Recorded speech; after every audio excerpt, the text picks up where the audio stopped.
What happens when the world gets turned on its head? We're forced to look inward, perhaps become fearful, sometimes lash out at others. While there are others in the world who don't give up hope because they believe in people. Join me, Kevin Tibbles, and Amy Goldberg for our new podcast, Believe in People, where we meet those who don't give up hope.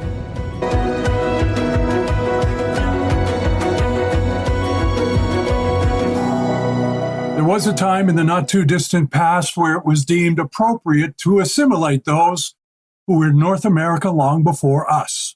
Native peoples had their children taken and sent to residential schools by the government and religious groups. We are now learning that much that went on in these schools had little to do with nourishing the young minds of the children housed there. Instead, we have been shocked by tales of abuse. Sphenia Jones is a survivor, a member of British Columbia's Haida Gwaii. She was forced to abandon her language and culture. Today, Sphenia joins us to discuss what is it that helped her survive.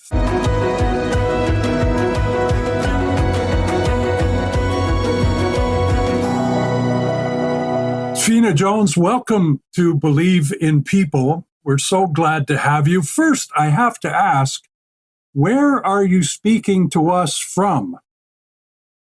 Haida Gwaii.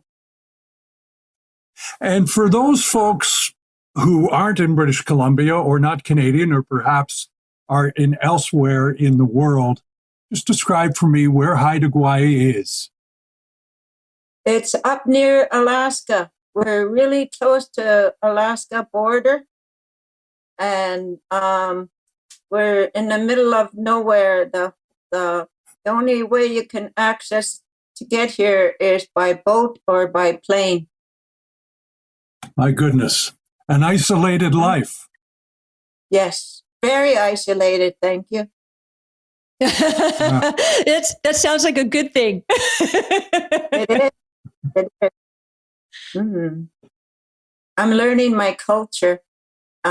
So I'm quite happy about being able to learn my own culture again, because it was taken away from me for such a long time. Now I'm really excited and happy that I can do my own thing here again. Mm-hmm. And I want to say, Sphenia, we are so grateful for you to be here because we want to do a shout out to Tallulah, the photographer that connected us with you. She did a great profile piece of you on her World People project. And so yes. I just want to acknowledge that. Yes, she's a very, very beautiful friend of mine. I met her here on Haida Gwaii through a mutual friend as well. And we just fell in love with each other's. Yeah. I was quite pleased that she wanted to do a profile on me because I felt it's so important to be able to get my story out about the residential schools and different things like that I'm involved in. I'm involved in the homeless in Vancouver as well. There's so many homeless people in Vancouver I'm quite worried about. It's interesting. You just said that you are discovering your culture. How old are you? Yes. 79. So you're discovering your own culture at 79. Yeah. Why did you have to wait so late? Because it was so hard for us to do things here because it was against the law for so many years for us to have potlatches, especially the potlatches. And we weren't allowed to have that. It was against the law to have a potlatch. So we were always afraid of the government coming in and scooping us and throwing us in jail for doing our own culture. And how does that, the government, when we were younger, they always used to have government people in here to watch over us. and they have an Indian agent. He was an Indian agent, and he'd be here. Oh, I'd say every 6 months he'd come in, and he used to bring in all kinds of liquor as well. I remember them carting it off the airplane because he used to fly a plane in, and they used to just drop them off out right in front of our house in the water.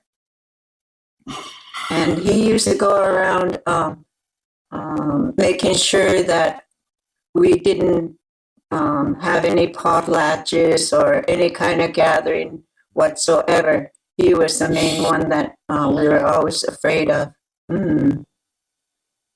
He got caught stealing money, though. And for viewers and listeners that don't know, what's potlatch? It's a gathering of all different kinds of communities that get together. Like, for instance, we just had a pole raising and whatnot, and that's what we call a potlatch. They give away a whole bunch of presents and stuff like that. It's like that's what the white people couldn't understand, is why we would, because it's all we give away. All they'd say we were giving away our riches. We didn't think of it that way, though, because we were giving them fur skins and different kinds of fish and all the preserves and whatnot, and bedwood boxes and everything else like that we'd be giving away. They still do that to this day now. Yeah. So we're just. Would you like to share? Yeah.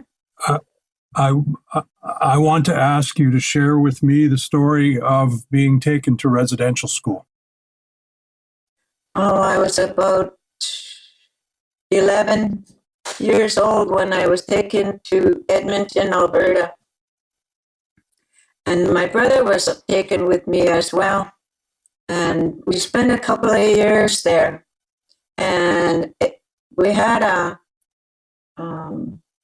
there was about 3 or 4 of them that were in the residential school that used to sexually abuse us. And there was one supervisor, her name was Miss Kiniski. I always remember her name. She was the one that took 3 of my fingernails out, these 3 fingernails. She took out because I was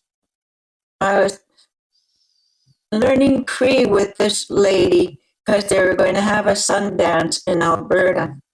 And we were dancing around. She was showing me how they do the Sundance and stuff like that. And we got caught by Miss Kiniski.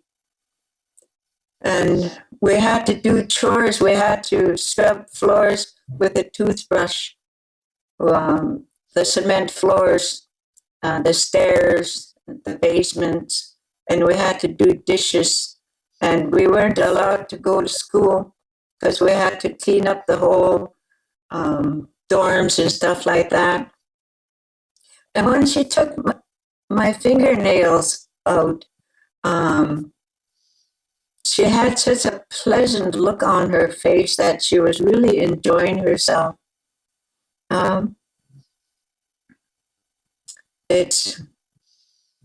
It was so, like, I couldn't understand where their religion was coming from. Because they'd say, God's punishing you because you're bad. That's what they used to say to us. And they always used to say, nobody's going to believe you.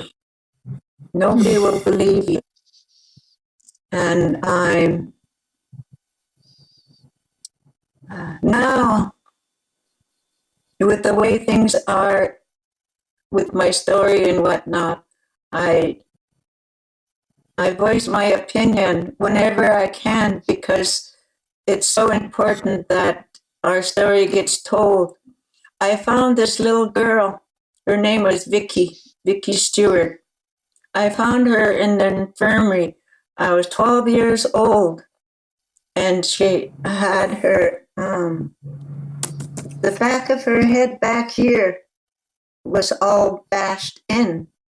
And I never thought anything of it. She was staggering around in the infirmary for about a week.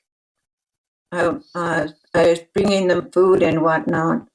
And then when I found her dead, it was the most horrible experience of my life. Mm-hmm. She was so cold, and there was blood all over the pillow. I shook her, and she was just flopping around, and I was screaming because I seen blood on the pillow. I got so scared, I went running upstairs to let her sisters know, come up and see her, I can't wake her up. So her older sister came up, her name was Dorothy, to look at her. And they sent her body home, though. That's what I was pleased about. I found out just recently that they sent her body home, but they weren't allowed to open the casket. They had a closed casket. And Sphenia? Miss Kaniski, yeah. Sphenia, how do you reconcile this with yourself? Like, how do you, so you've gone through atrocities and distrusting the world and the life that you lived. How do you regain some kind of hope and trust in other humans? And how long did that take, if at all? It took a while, especially to trust white people, because they're always hitting us and saying that nobody's going to believe what we're doing to you. They always used to say that to us. They used to do awful things to us in the residential school, experiment on us. They even used to take our teeth out without even giving them anything to pull it with or anything like that. I used to witness this because I worked in the infirmary, and they had babies tied up, and in cribs there'd be about 3 or 4 of them tied up, and they were like that all day if I didn't go in there to change them or hold them, feed them. I used to steal food just to feed them. And the only reason I'm strong in my head now is because I pray a lot. I got a creator out there that loves me. I could feel it. And he's the one that brings peace to my heart and to my mind. Otherwise, I would have committed suicide a long time ago. A long time ago. I could have done that when I was 15, 16 years old. I wanted to end my life because of all the things that went through my head. Seeing all those kids starving and that little girl with her head bashed in. That was just too much for my mind. Yeah. But now I'm okay. I feel that the Creator chose me to be a spokesperson for all the abuse and whatnot that went on in the residential school, and that we're still suffering from it to this day because of all the alcohol and drugs and stuff like that. And trying to break cycles is one of the biggest things we have to do in our lives as Native First Nations people. The drinking and the drugs. The drinking here on Haida Gwaii, we always had military people here. We're still a military community here. We got what they call an elephant cage here, and there's only 3 in the world, and we got one. What is that? We always had military people here. So that's why we were always scared as well to try to do our own culture, because we always had white people in our community from the Navy base. I want you to tell me, you said at the beginning that you are very involved in Haida Gwaii. but you're also involved in recovery efforts down in Vancouver, where there are Yeah. where there are a lot of homeless problems, also substance abuse problems. Tell me about Yes. your culture.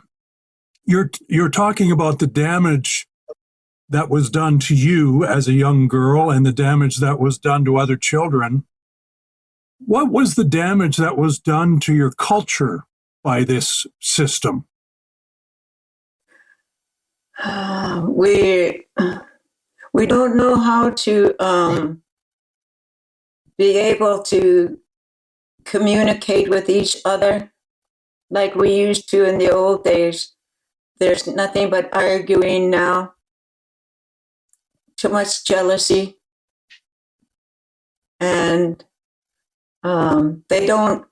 They're finally starting to get our Haida language back.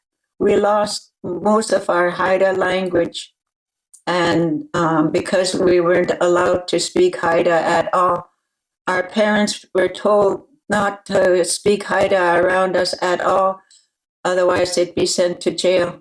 That's why they were so scared to speak even one word of Haida to us.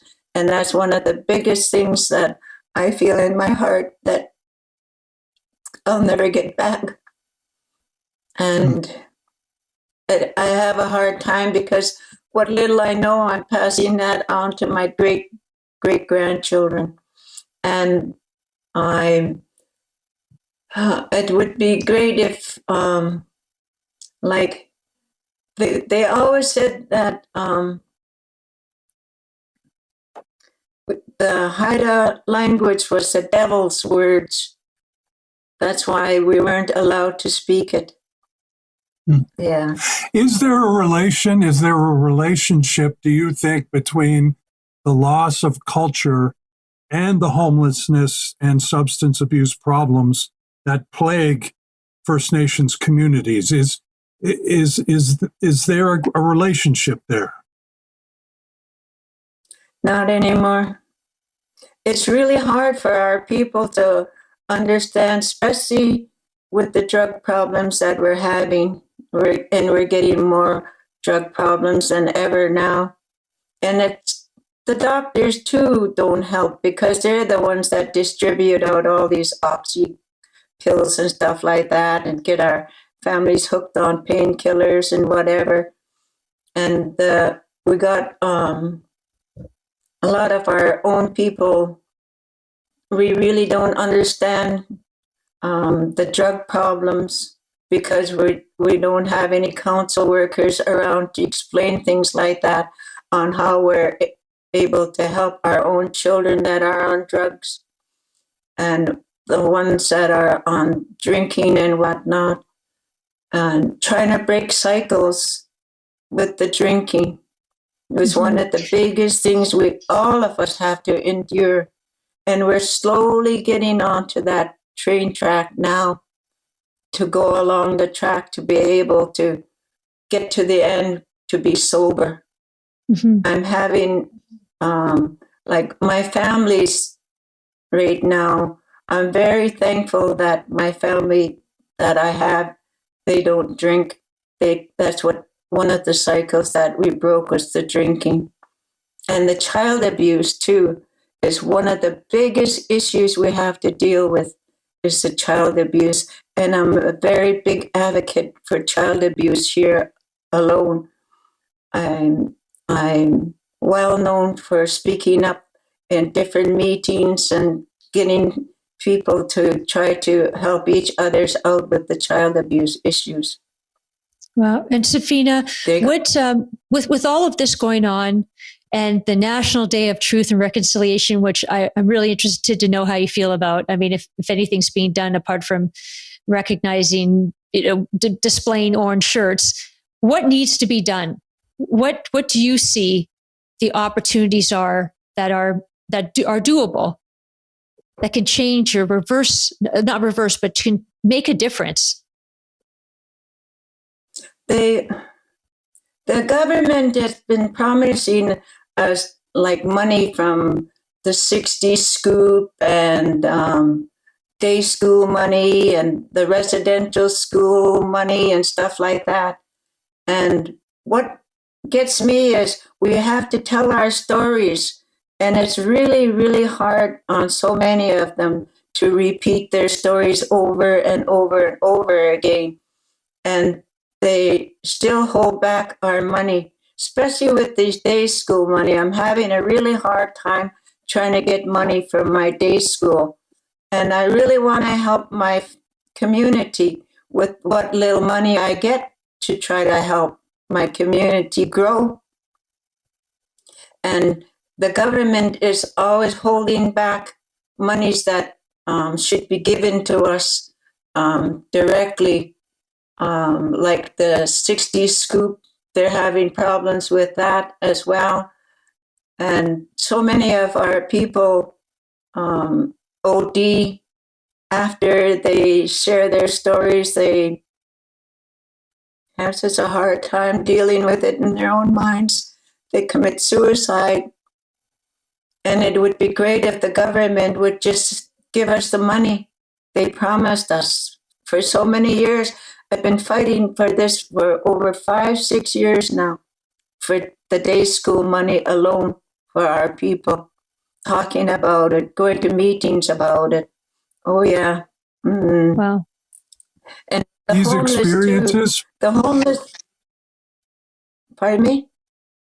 I was going to say, these experiences, the experiences that you described earlier, those are trapped inside people. They're afraid to let them out, or they're just too dark to let them out. Maybe they're afraid to let them out.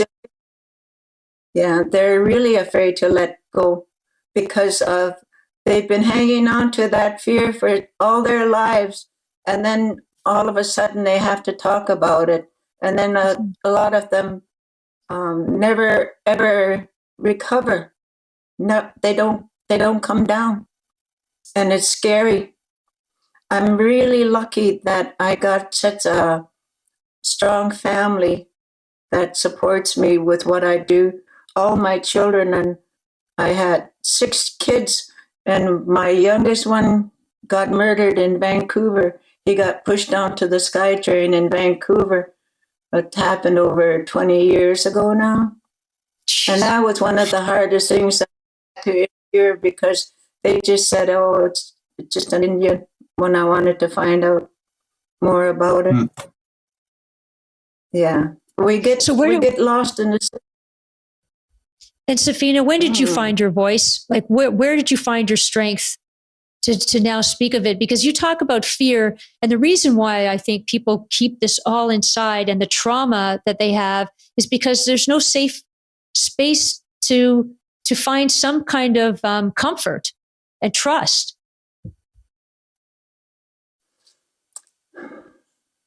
I like it. I'm slowly starting to, though I found my voice with the courage from my family, because of when I was talking about finding that little girl when I was 12 years old. That was one of the biggest issues I had to get over inside my own mind. And I was lucky that I had girlfriends that I could talk to. And I had a mother that was quite understanding, and an auntie that was understanding as well, that I could talk to. And otherwise, I wouldn't be here. Because like I say, when I was 15, 16 years old, I really wanted to commit suicide.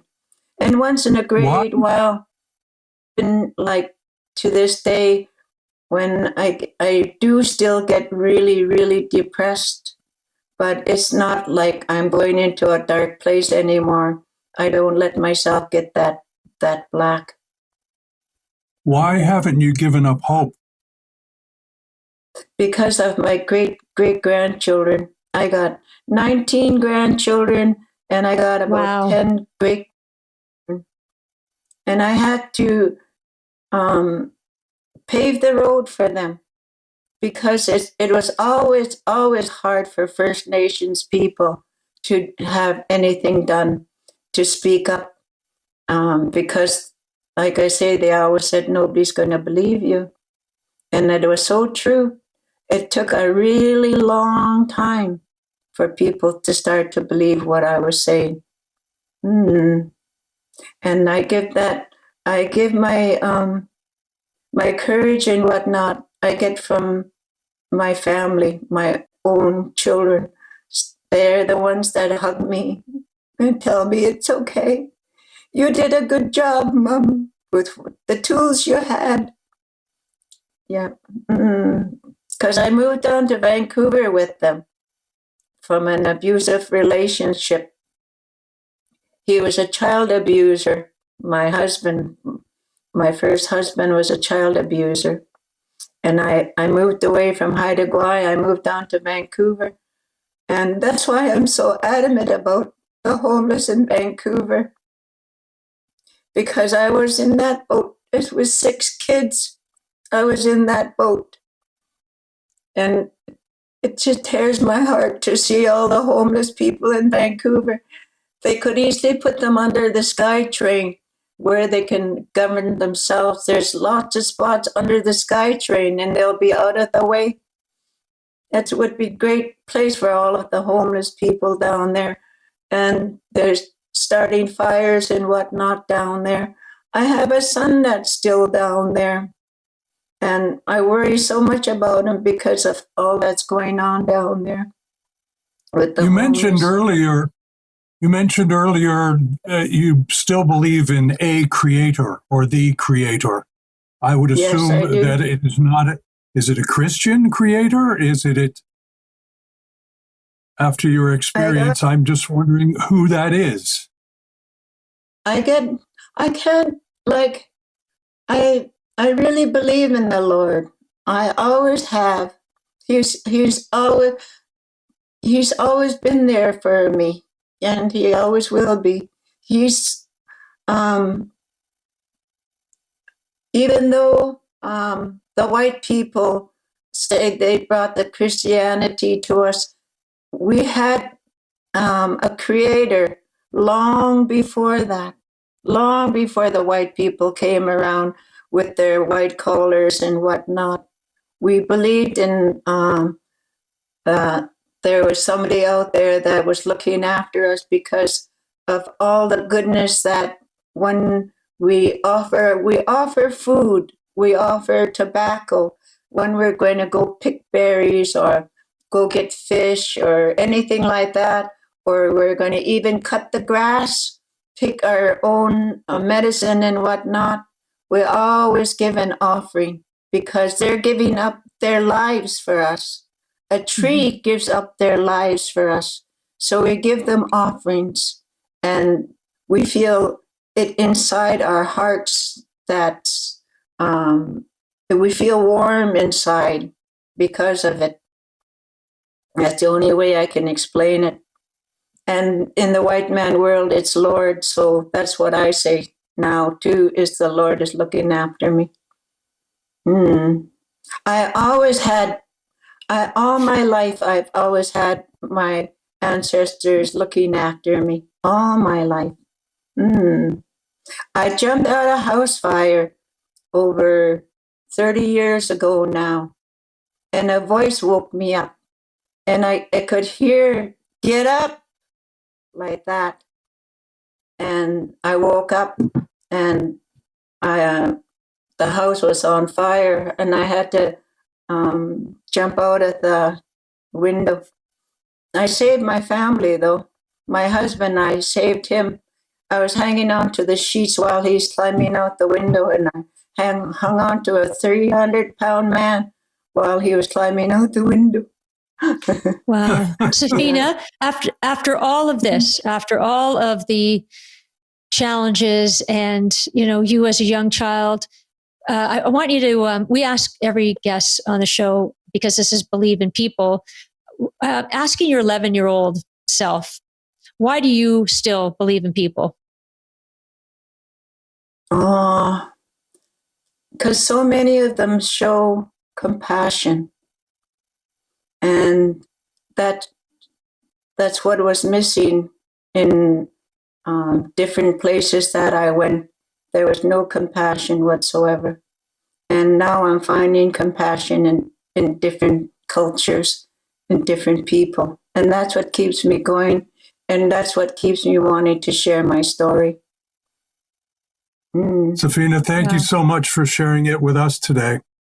Thank you, and our best wishes to Haida Gwaii and your family.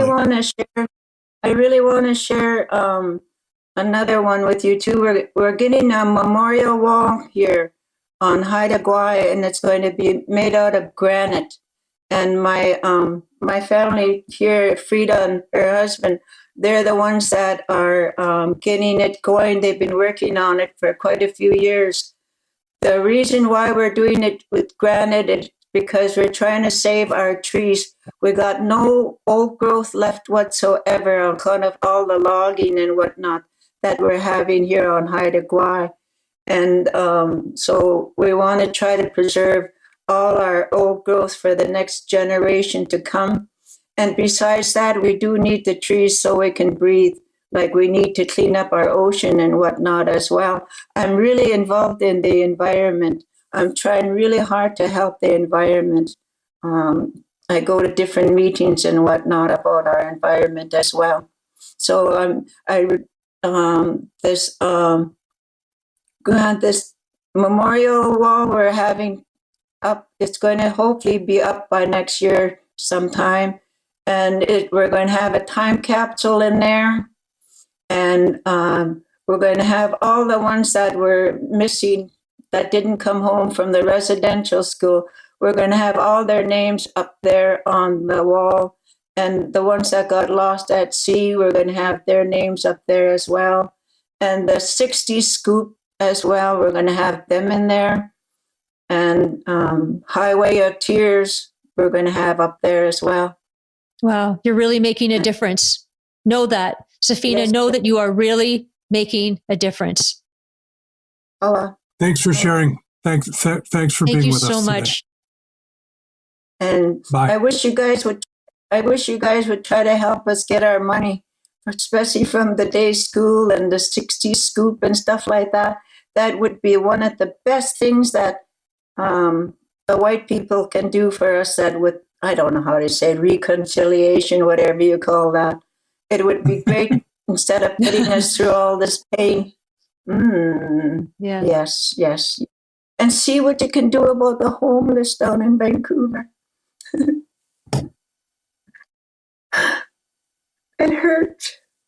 It does hurt. Yeah. Okay. Well, your message is loud and clear, Sphenia, and we hope it lands on a lot of ears. Okay, thanks again. I don't know where to begin. I mean, that was so moving and overwhelming, and frankly, what a courageous woman. What a courageous woman. What experiences that are unspeakable. Courageous. And I think too, Kevin, is the fact that she has the strength to she's holding a lot of people up, and she's determined to speak her voice or speak the truth because she couldn't before. And despite all of her fears, she's doing it anyways, which is remarkable. She wants to help so many people. And it's